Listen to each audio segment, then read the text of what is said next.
Pascal Siakam came into the season with the goal of becoming a top 5 player. In the first few games of the season, he's lived up to those expectations. So we'll break down where he ranks on the MVP ladder in this video, as well as Brian Windhorst and his ESPN co-host on the Hoop Collective came out and discussed a hypothetical trade between Kevin Durant and Pascal Siakam. And boy, have the tables turned from those discussions this summer. So we have that and a whole bunch more to cover in this video. So without further ado, let's jump straight into it.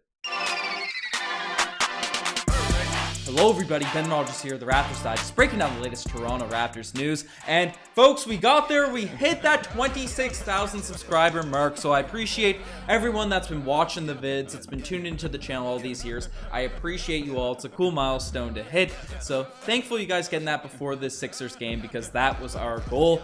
But we got to keep delivering on this news, got to keep delivering on this Raptors content. So the first thing we're discussing, the first thing we're talking about is Pascal Siakam being 4th in the NBA's MVP ladder. Now, as I said in the intro, people were kind of flaming Spicy P. They were saying, we like you shooting high, Pascal, but being a top 5 player is probably unrealistic for a guy, that's a mid all-star, that's an lower tier all-NBA player. It's tough to take that jump. Well, Pascal Siakam took all of that personally, and he started off this year on an absolute blaze. He's coming out and putting up ridiculous stats. You can look at them here, right? 25 points per game, 9 rebounds, 8 assists, 1.2 steals, and pretty efficient considering the assists are at 8, only 3 turnovers a game, the ball in his hands that much, shooting 36% from behind the arc, 46% from the field in general. All the numbers are up right now for Pascal Siakam, and he's doing it against some remarkably tough competition. Not only in the fact that we're playing high-level teams that have high playoff aspirations, some championship aspirations to start off this year, but also he is the main focal point of every single team's defense. In one game, we saw the Sixers think, we can slack off against Pascal, we can avoid throwing doubles his way, and they did it for 1 quarter. And for that 1 quarter, Pascal Siakam was absolutely embarrassing. PJ Tucker, their lockdown stopper, their superstar defender, they gave $10 million to, even though he's 38 years old, but he was making him look like a pylon out there. So Pascal Siakam's been doing it on both ends, facilitating, scoring, and now he's getting the recognition from the NBA as the NBA released their current MVP ladder, and he is put at 4th, as I already discussed in this chapter header. He's still behind Ja Morant, who himself is having a ridiculous year. Giannis Antetokounmpo, who is probably him and Luka probably favorites coming into this season, and ahead of another Raptors legend, DeMar DeRozan, who has cooled off in his most recent games, but had a couple of real nice cooking at the start of this year. But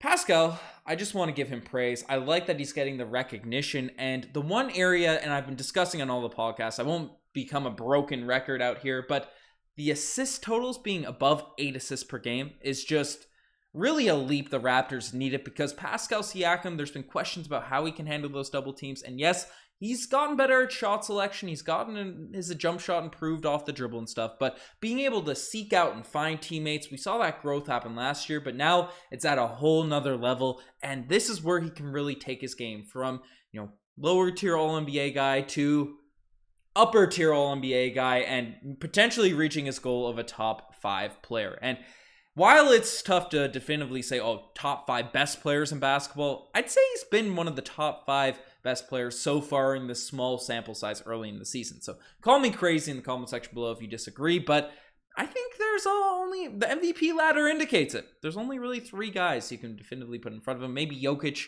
who's bounced back in recent games, but shout out to Spicy P, man. You love to see that improvement. But the next thing we're discussing is Brian Windhorst and his Hoop Collective podcast speaking on a Pascal Kevin Durant hypothetical. Now, this entire summer, we were on that quest for Kevin Durant.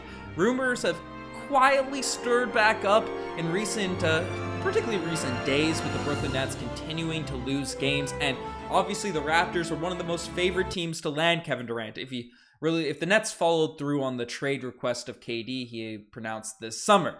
And the turmoil continues to increase with Brooklyn. And on the Hoop Collective podcast, I won't bring up the actual transcript because they're a bit disjointed, as it is with podcasts. I get disjointed as well, a bit all over the place with what they were saying. But they were essentially talking about how Kevin Durant has the worst plus minus in the NBA. They're discussing a plus minus stats. They're essentially trashing on KD's performance so far this season, even though he's putting up solid stats himself. And then Brian Windhorst brought up the idea of, hey, would you accept, if you're the Toronto Raptors, would you trade Pascal Siakam at this point for Kevin Durant? Now, we started off this video giving praise, talking about Pascal Siakam's a top 5 player. And now, I'd imagine if the Raptors were to make a trade for Pascal or for Kevin Durant, Pascal would not be involved in the deal. He'd be a guy we want to keep, so we remain at that win now status.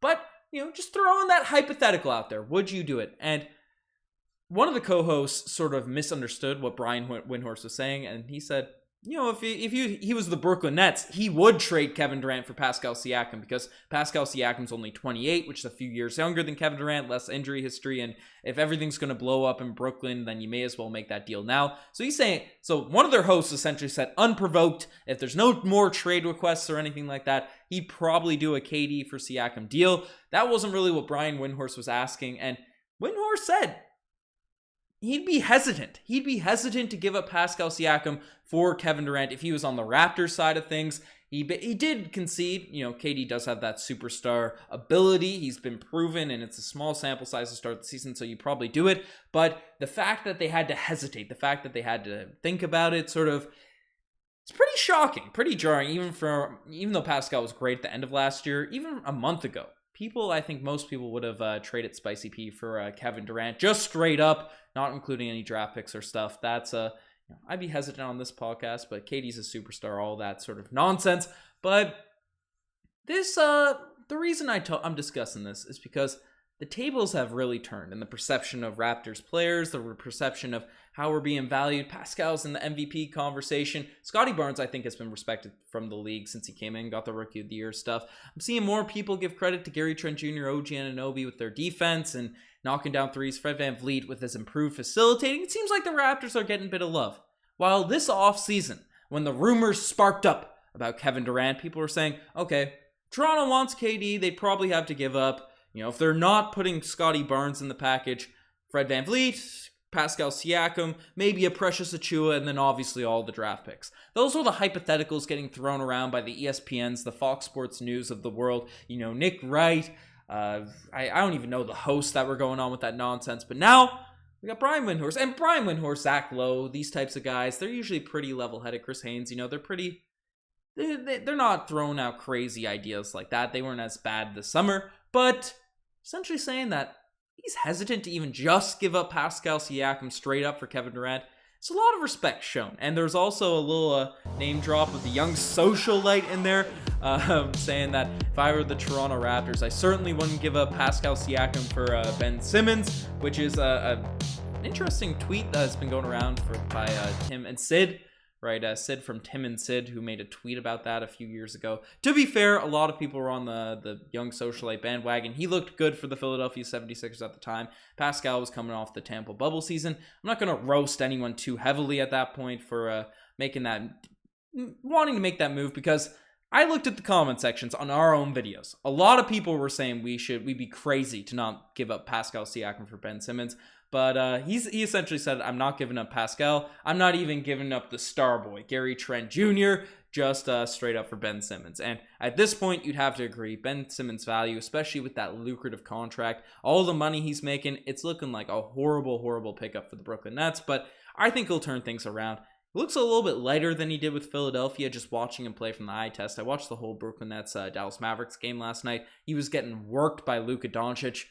I don't know. It's unfortunate stuff there for the Brooklyn Nets, but the worse things get in Brooklyn, the more likely we might land Kevin Durant. So that might excite some Raptors fans. But let's dive into the next bit of news. And Joel Embiid is questionable for tonight's game against the Toronto Raptors. Raptors versus Sixers. We're having I like the NBA this season. We have back-to-back games against the same teams. Obviously, it slows down condenses the travel amongst teams, so less chance of health and safety protocols, more rest for players, and you develop a little bit of rivalry. You can go back and forth with fans of the other team. We had a few Sixers fans in our last post-game live stream, so I like the back-to-back games happening on a consistent basis. But on the second leg of this Raptors-Sixers mini-series, Joel Embiid might be out. And this is the news. Joel Embiid was added to the injury report. Embiid was listed as questionable with a right knee injury recovery for tonight's game against the Toronto Raptors. Now,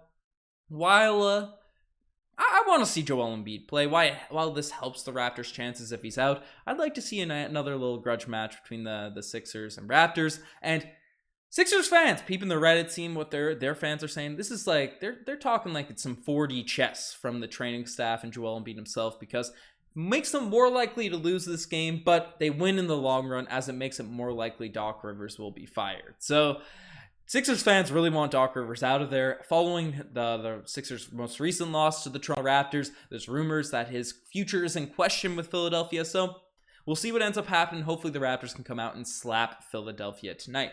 But the final bit of news is something I missed. I forgot to cover, and I had the graphic lined up. I forgot to cover in our most recent video, but Masai Ujiri was fined. He was fined by the NBA. And you can see the tweet here from Shams. Raptors president Masai Ujiri has been fined $35,000 for approaching the scorer's table and directing inappropriate remarks to game officials on Saturday. This is a little bit older news, but I'm trying to cover all the Raptors news on here. That's why I got to deliver the goods to everyone that's been subscribing to the channel. But I'm covering it here now.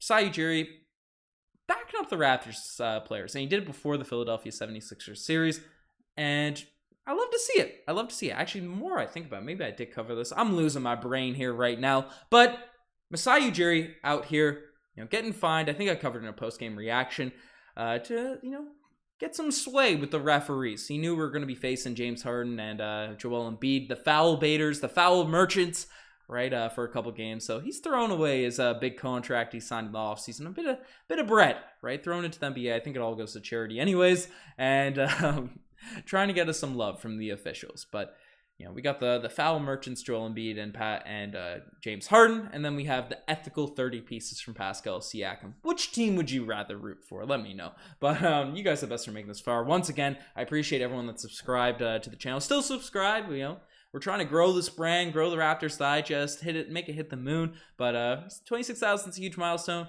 But I appreciate all you guys as always. Anyways, I'm signing off. Cheers.